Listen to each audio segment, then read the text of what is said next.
Oi, eu vim falar hoje com vocês sobre a história do Pedro e as escolas, as decisões que a gente tomou em relação de escola. O Pedro, tem bastante gente que pergunta, o Pedro está na escola, como é que é a escola para o Pedro? Qual a opção? O que é melhor, escola de educação especial, homeschooling ou escola regular? A trajetória do Pedro ela é bem específica a ele. Né? Eu acho que não tem uma fórmula, a escola regular é bom para todas as crianças, ou a escola de educação especial, que é a ideal, ou o homeschooling. Primeiro, só esclarecer um pouco sobre homeschooling, tem bastante gente que pensa, né, que fazer homeschooling é super simples. Fazer homeschooling é bem complicado. A gente tem que seguir um cronograma de um programa pronto, que você tem diretrizes a seguir. Então, o Pedro, ele passou um tempo fora da escola e a gente não fez homeschooling com ele. Ele só ficou fora da escola. No Brasil, a lei é muito severa para crianças que ficam fora da escola. Você recebe intimação do conselho tutelar. A última escola que a criança passou também recebe uma intimação, porque eles têm que seguir a questão da transferência para ter certeza que nenhuma criança em idade escolar está fora da escola. Então não é tão simples quanto as pessoas falam por aí, que simplesmente é só tirar a criança da escola. A gente precisa seguir algumas diretrizes e alguns protocolos. Voltando ao caso específico do Pedro. O Pedro ele foi diagnosticado aqui nos Estados Unidos, a primeira vez que a gente morou aqui. O Pedro veio para cá com 2 anos de idade. Ele tinha frequentado uma creche, no Brasil, quando eu fiquei grávida do Luiz, porque eu tive gravidez de risco do Luiz. Então, com 1 ano e 2 meses, ele foi para a escolinha no Brasil. Ficou lá até quase 2 anos, não chegou nem a fazer 1 ano de escolinha no Brasil. E eu me lembro que a gente conversava com o pessoal da escola, ele é tão hiperativo. E eles olharam a gente como se a gente fosse maluca, porque lá o Pedro sentava e não fazia nada. O que acontecia? Ele desligava do mundo lá, pelas dificuldades sociais dele. Apesar dele ter passado a regressão dele lá, porque o Pedro entrou na escolinha podendo apontando e sorrindo, interagindo um pouco mais, porque o Pedro tem autismo regressivo. Mas lá ele ficava muito tímido. E em casa, aquela energia toda que a criança não parava, não sentava, E eu precisava dessa ajuda por causa da gravidez com o Luiz, que eu tive muito sangramento desde o começo. E eu não podia me mover tanto. E também aí a gente já ia preparando para a questão de quando o Luiz nascesse, que ia precisar dividir a atenção e tudo mais. Então essa foi a trajetória, foi uma escolinha regular, elas foram super carinhosas sempre com o Pedro. Aí a gente mudou para os Estados Unidos, o Pedro tinha acabado de fazer 2 anos. Aí aqui com a cabeça, falei, bom, ele precisa ir para uma escolinha para eu continuar ajudando o Luiz e amamentar e tudo mais, só que não deu certo. Na mudança foi muita coisa para o Pedro, e aí veio o diagnóstico junto. E aí o que eu fiz quando o Luiz completou 1 ano, o Luiz que foi para a escolinha, para o berçário, e o Pedro ficava mais em casa comigo. E aí ele fazia a intervenção precoce aqui dos Estados Unidos, até do 0 aos 3 anos é bem em casa, depois que eles vão para a pré-escola. Então o Pedro fez todo esse período em casa, enquanto eu dividia um pouco o tempo, porque eu era uma só para dividir entre os dois. Aí, quando o Pedro começou a ir para a escola, ele foi para uma pré-escola aqui nos Estados Unidos, que era uma classe que eles montaram nas necessidades do Pedro, porque a gente conseguiu puxar a lei. E era uma classe muito bacana, ela tinha metade de crianças, tinham diagnósticos diversos, tinha crianças com paralisia cerebral, tinha criança surdo-mudo, tinha criança que tinha tido um tumor na cabeça, então tinha um atraso no desenvolvimento simples. Eram todas as crianças que precisavam de intervenção, metade das crianças, e metade é o que eles chamavam de role models, que eram os modelos, que eram as crianças de desenvolvimento típico. Então, metade da classe era com algum diagnóstico, e a outra metade eram de crianças típicas, isso na pré-escola. E aí eles tinham o currículo normal e as assistentes, então era um formato bem legal. E todo tinha a questão das figuras, e isso ajudava muito no desenvolvimento das crianças típicas, que às vezes a gente vai nas escolas e fala, eles precisam desse suporte visual, desse suporte aqui, suporte ali, e as pessoas falam, mas aqui é educação regular, não pode atrapalhar o desenvolvimento dos típicos. Mas tudo que você faz de suporte para uma criança com necessidades especiais, seja ela até a linguagem dos sinais que eles aprenderam, todas as crianças aprendiam, tudo isso só tem a enriquecer o aprendizado das crianças típicas, principalmente nesses primeiros anos de escola. Então o Pedro frequentou toda a pré-escola nesse modelo, Foram 3 anos que ele, por causa da data de corte dele, de aniversário, ele acaba ganhando um ano extra de escola aqui nos Estados Unidos, porque o corte é 2 de setembro, o aniversário do Pedro é 3 de setembro, então ele ganha, né, praticamente um ano a mais, o que é ótimo, que foi ótimo para ele. Aí ele fez o kindergarten aqui nos Estados Unidos também, ele fez quase metade do kindergarten, foi um desastre, ele foi para uma classe regular, com suporte, tinha um suporte bacana, eles faziam pequenos grupos para ele também, mas a professora não era uma professora muito bacana, então quando ele estava na classe regular ele ficava invisível, ela não interagia com ele, foi uma coisa muito difícil. Nesse meio do caminho a gente acabou voltando para o Brasil, a gente ficou no Brasil durante 7 anos, né, então ele fez a primeira série, ele foi fazer no Brasil, numa escola municipal de Jundiaí, e ele foi expulso da escola porque ele tinha dificuldades de aprendizado, porque elas queriam puxar ele para a escola, para a PAI. Mas eu não queria o Pedro na PAI, porque o Pedro ele já lia, ele já sabia algumas coisas de escolas. O Pedro, nessa idade, ele não tinha atraso de escola. E eu não queria ele, eu queria ele numa classe regular. E era uma diretora horrível, uma mulher assim, pessoa horrível, não era uma diretora ruim, ela era uma pessoa ruim, uma diretora péssima. Então ela comandava aquele circo daquela escola, as professoras gritavam com as crianças, era um horror, assim, a educação naquela escola era péssima. E não é toda a escola municipal que é assim, porque depois o Pedro, a gente transferiu ele para uma outra escola municipal de Jundiaí também, e eu não vi esse tipo de atitude lá, apesar da gente ter tido uns percalços, uns problemas no começo, depois as coisas ajudaram. Então, tem muito também, não é só da escola regular ou da escola especial, tem muito quem que eles vão, né, enfrentar, encarar por aí.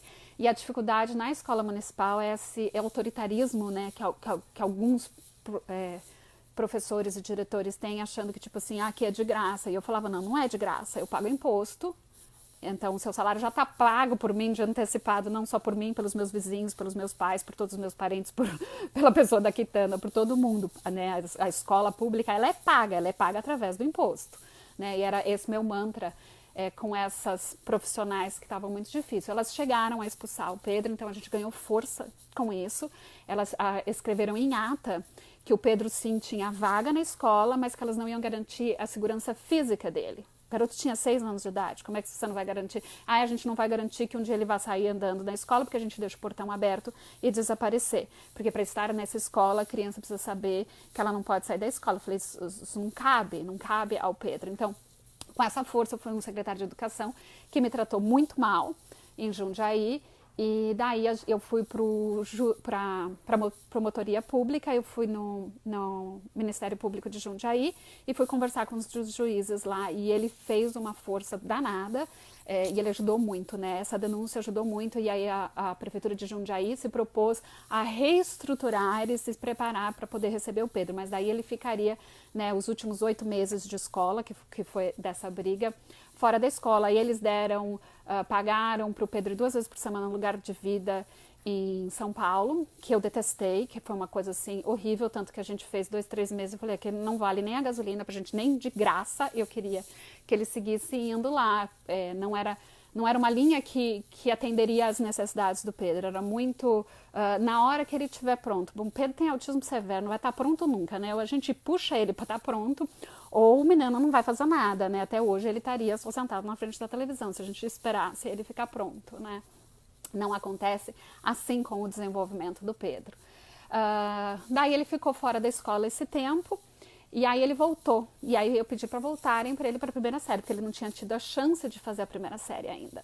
E aí ele fez nessa escola e rodou, acho que em 3 meses, rodou mais 6 assistentes de classe para ele, até a gente achar o João, que foi uma pessoa maravilhosa, que pensava fora do quadrado e que olhava o Pedro como uma criança, como o Pedro, né? E até onde. Mas dentro da escola ele também ficava muito atado. Aí ele vinha para minha casa, a gente tentava orientar, ele via a capacidade do Pedro em casa e tentava reproduzir essa capacidade do Pedro na escola, porque o Pedro se mostrava muito mais incapaz no ambiente escolar do que ele era de fato na escola. Né? Então ele fez essa ponte, que foi uma ponte legal. Então ele fez o final da primeira série, segunda série, terceiro ano, quarto ano com o Pedro. No 5º ano resolveram promover o João, super merecido, mas tiraram o João do Pedro e entrou uma pessoa totalmente nova. E que foi muito difícil daí esse processo, porque o Pedro era muito infantilizado. Então, o que eles faziam, eles colocavam, ele, como não sabia manejar o Pedro dentro da sala de aula, ele colocava o Pedro na sala de recursos para assistir vídeo. E o Pedro assistia Baby Einstein, Ursinho Pooh, coisas que eu falava, eu não quero. E foi a minha briga. Eu fiz uma reunião em Atos, falei, o Pedro é proibido de assistir vídeo na escola. Não vai para a escola para ficar no computador assistindo vídeo do YouTube, deixando ele... mas então ele faz o coelhinho sabido. Não vai fazer o coelhinho sabido. O Pedro já é alfabetizado. O Pedro está com 11 anos. Não vai fazer uma coisa que é de pré-escola. Então a gente teve uma briga muito grande, né? O último ano foi muito tropeçado de novo pela falta dessa estrutura. Quando ele terminou a 5ª série, elas fizeram a transferência dele para ir para a escola, que aí seria a escola do estado, um professor por série. Eu falei, isso não funciona para o Pedro, eu não quero o Pedro ir para a escola, a gente não pode fazer nada. E aí, numa conversa com ela super franca, eu falei, uma criança de 4 anos de idade pode ter um professor por matéria? Ter 5, 6 professores? Eles falaram, não pode. Eu falei, bom, emocionalmente, essa é a idade do Pedro. Então, é um absurdo ele ir para uma escola onde troque. Isso no caso do Pedro específico, né? E aí elas falaram, tudo bem, a gente vai deixar então aqui, a gente não faz a denúncia e você cuida dele em casa, porque elas sabiam que eu ia cuidar muito bem do Pedro e ia estimular. O Pedro em casa não é fácil, a gente passou 3 anos, o Pedro em casa. O Pedro era minha sombra muito tempo comigo. Eu achava atividades para ele fazer, mas a essência do aprendizado dele nesses 3 anos, e agora a gente entra no 4º ano morando aqui nos Estados Unidos, é estar comigo, estar em casa. Mas eu não ensinei coisas de escola. O Pedro a gente continuou trabalhando questões de matemática, mas mais nas questões de frações e proporções dentro da comida, dentro da culinária, dentro de alguma coisa prática, contar, somar, diminuir, dentro da vida prática mesmo. Então, o que ele tem é a matemática super básica, né? Super para o seu dia a dia mesmo. Por questão de leitura, a gente lia bastante, a gente fazia interpretação de textos, foi uma fase muito legal. E o Pedro foi aprendendo muito sobre entonação e uso da entonação de voz dele através da leitura. Até mais ou menos outubro de 2016, quando eu tive um problema muito sério no cérebro que afetou a visão e eu não consigo ler agora. Então a gente acabou parando de ler por causa disso. Agora, nos Estados Unidos, a gente voltou a ler, que eu acho uns livros com as letras maiorzonas, então a gente voltou a praticar a leitura, mas não como a gente estava fazendo antes. Eu adoro questões de ciências ocultas e coisas assim, então ele lia coisas que eu lia, então tinha um interesse muito grande, a gente lia sobre energia e coisas assim, porque o importante era a interpretação de texto, então ele desenhava sobre o que a gente tinha lido, mas são todos, os livros são com a letra muito pequena, eu não consegui seguir isso adiante. Então existem coisas que são difíceis da gente seguir nesse formato de manter as crianças em casa. Eu não recomendo, como primeira opção, mantenha as crianças em casa que ele vai aprender muito mais. Com o Pedro aconteceu, o Pedro aprendeu e desenvolveu muito mais no dia a dia comigo. Ele teve que fazer de tudo, porque no meio do caminho eu tive um tumor no seio, eu tive que tirar, ele teve que ir comigo tirar os meus pontos, ele tinha que ir comigo em laboratório, ele tinha que ir comigo em cartório de documento, ele tinha que ir comigo em tudo quanto é lugar. Então o Pedro experienciou da vida muita coisa. Mas eu acho que faltou também parte de escola para ele, mas eu simplesmente não consegui achar uma que valesse o tempo que ele passasse lá. Eu achei, e hoje eu ainda tenho muita consciência disso, que para o Pedro específico, valeu muito mais o uso do tempo dele. Ele, tanto comigo, teve um aprendizado muito mais profundo. Agora a gente está aqui nos Estados Unidos, eu tentei colocar ele na escola, eles fizeram toda uma enrolação, porque ele é uma criança severa, pelo fato dele não falar, torna ele uma criança com autismo mais severo, e a escola deu uma empurrada com a barriga. No próximo ano, no começo do ano letivo, que é em setembro, ele vai começar o high school, que é o nosso colegial, e aí então ele vai começar, e eu acho até melhor do que começar no último ano do fundamental, meio que no final do último ano do fundamental, e daí ir para a escola seria mais transições. Eu queria que ele tivesse feito pelo menos a escola de verão para ir se adaptando. Não quiseram, eu resolvi também não entrar em briga. Ele vai direto, começando agora na última semana de agosto, ele vai retornar para a escola. Então a gente está trabalhando essa antecipação dele voltar para a escola e tudo mais. Ele vê o irmão indo para a escola, né? Agora estão os dois de férias, mas ele viu o irmão indo para a escola e eu acho que vai ser bacana. E o programa no colegial aqui, ele vai para uma classe de educação especial e é um programa mais específico mesmo para a vida, para a vida adiante, para conseguir desenvolver uma habilidade, para ter um trabalho. Então tem uma filosofia por trás muito mais bacana. Eu acredito que a escola de educação especial às vezes é mais benéfica para algumas crianças, né? No caso do Pedro em Jundiaí, eu gostaria de que tivesse uma boa escola de educação especial. Eu teria colocado o Pedro em vez de ter mantido o Pedro em casa, mas eu não consegui achar.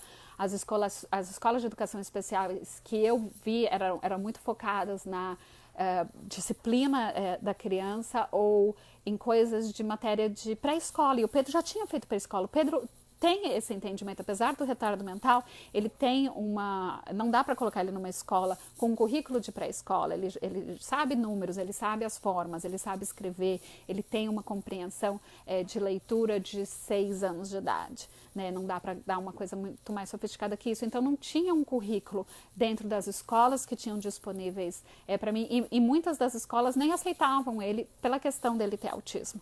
Né? Então, também ficava as boas escolas de educação especiais não aceitavam o Pedro por causa do diagnóstico do Pedro. Então, eu fiquei nesse impasse e não dá pra gente mudar o mundo numa geração só.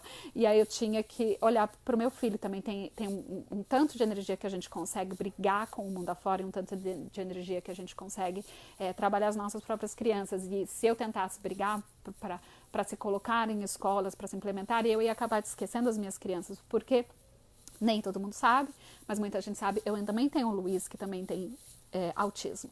E a trajetória dele de escola tem algumas coisas que foram iguais do Pedro, principalmente da pré-escola, porque foi aqui nos Estados Unidos também. Então, o Luiz também teve essa pré-escola nesse formato, 50% de crianças com diagnóstico, 50% de crianças com desenvolvimento típico.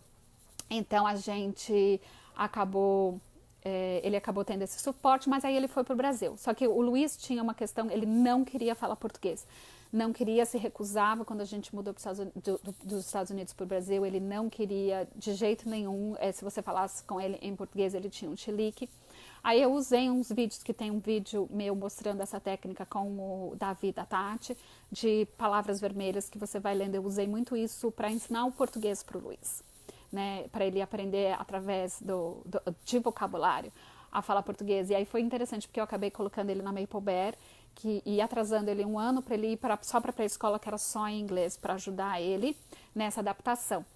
E nisso, em casa paralelo, ensinando o português para ele. Daí ele foi para o 1º ano lá, e aí era metade em inglês, metade em português, e aí ele foi adaptando. Ele teve vários tropeços na escola, mas nada muito grave, né, nas questões sociais, mesmo de entendimentos sociais, e algumas questões de prova que foi a melhor. Foi uma prova que ele fez, acho que foi na 4ª série, que a prova era assim: na sua opinião, qual seria um bom cardápio de um dia que eles estavam aprendendo questões de grupos de comidas, né? Aí ele falou, na opinião dele, ele foi lá e escreveu, e ele quis escrever uma coisa assim super sem leite, né? Pensando numa amiga que eu tinha em Jundiaí, acho que ele tinha acabado de conhecer ela, então ele falou, vou fazer um cardápio todo para intolerantes à lactose, né? Que é a Cris, a mãe do Pedrinho. Ele fez o cardápio pensando nela. E ali, na opinião dele, ele foi lá e fez um cardápio super certo. Aí a professora colocou meio certo na resposta dele, porque ele não tinha incluído leite. E ele falou, não, mas eu não pus o leite, porque o meu cardápio é para pessoa intolerante à lactose. E a professora, no quadradinho, né, não quis e tudo mais. E aí ele ficou furioso, ele falou, mãe, se ela pergunta na minha opinião, por que a minha opinião tá errada? É a minha opinião não tá errada. E aí a gente, né, eu fui trabalhando a questão, né, vi que tem um buraco ainda, né, e até hoje ele tem esse buraco, mas é bem mais menorzinho, vamos dizer, esse buraco, do semântico pragmático, que é para entender a intencionalidade de quem fala. E aí eu expliquei essa parte concreta. Quando alguém pergunta na prova, na sua opinião, ela não quer saber a sua opinião, ela quer saber o que ela falou na aula, ela quer saber o que está no livro, o que está na apostila, não é a sua opinião, é a opinião da professora, né, porque por mais que ele tivesse certo, por mais que eu pudesse, e a gente foi lá conversar, peraí, existe uma diversidade em como se alimenta, né? E criou uma briga enorme, o Luiz começou a se recusar a comer o lanche da escola, porque ele achou que elas não sabiam o que era, de fato, uma alimentação saudável. O Luiz é muito focado nisso. E eles estavam naquele lanche, aqueles leites de soja, e o Luiz sabe que soja para criança, principalmente para menino, não é bom, né? Afeta os hormônios e tudo mais. Ele teve toda uma explicação da minha mastologista quando eu tive o tumor, e ele ouviu e ele falou, eu não vou tomar. E ela disse, não, é saudável. Ele falou, essas professoras não sabem o que é saudável, eu não vou comer o lanche da escola. Então a gente teve que trabalhar, porque teve esse radicalismo dele também. Então a gente teve que ir trabalhando isso, tudo. Mas o Luiz, dentro dos trancos e barrancos dele, a escola de educação regular, sem assistente, sem nada, ele não tinha suporte, não tinha 1 a 1 professora, até a 4ª série que existia lá, a 2ª professora de sala, era uma pessoa super empática com o Luiz, então ela ficava mais de olho, dava um suporte quando precisava aqui e ali, mas mais na parte emocional, mais na parte social do Luiz, do que na parte acadêmica dele, né? Então ele foi navegando, ele fez 5º ano, 6º ano, e aí ele veio aqui para os Estados Unidos. E aí ele entrou, coitado, o menino entrou em abril na escola e aqui termina em junho, quer dizer, ele entrou no último trimestre do 7º ano daqui.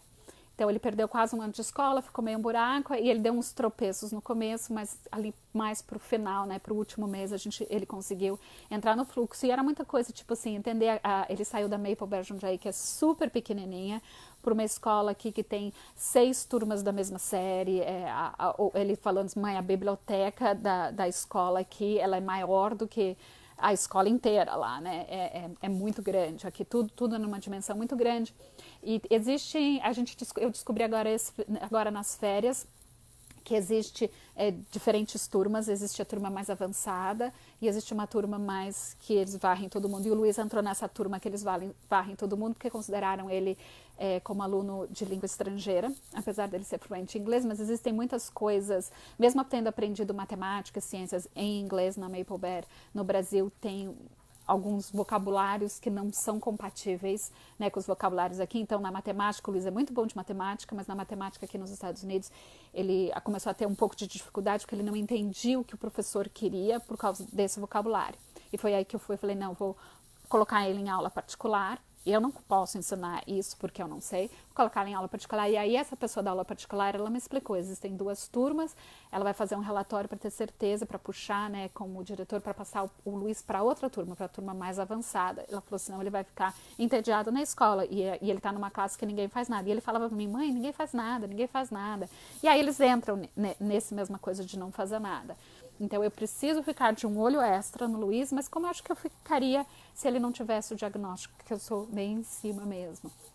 Então, essa é a trajetória dos meninos. Assim, a minha opinião sobre escola é, se a gente pega um bom professor, se a gente pega uma boa equipe, não vai ser perfeita, mas vai ajudar muito as nossas crianças. E a gente tem que ter esse discernimento de ver, tipo, o Pedro hoje, com quase 15 anos, ele não acompanharia um currículo normal, mesmo que ele tivesse ficado todos os anos na escola, vai muito além, né, do que ele conseguiria, geometria. Eu estava tentando ajudar o Luiz com as coisas de matemática, nem eu acho que eu conseguiria pular num currículo normal agora, né, tem muita coisa de física e ciências que não entraria, né, na capacidade intelectual do Pedro, então não faz sentido eu empurrar. Mas existem muitas crianças com autismo que, além de conseguirem, ainda vão além, né? Na verdade, o que eles precisariam da adaptação é que fosse até mais interessante, que tivesse mais coisas. Mas existe uma imaturidade emocional e social também que a gente tem que levar em consideração para eles estarem na turma certa.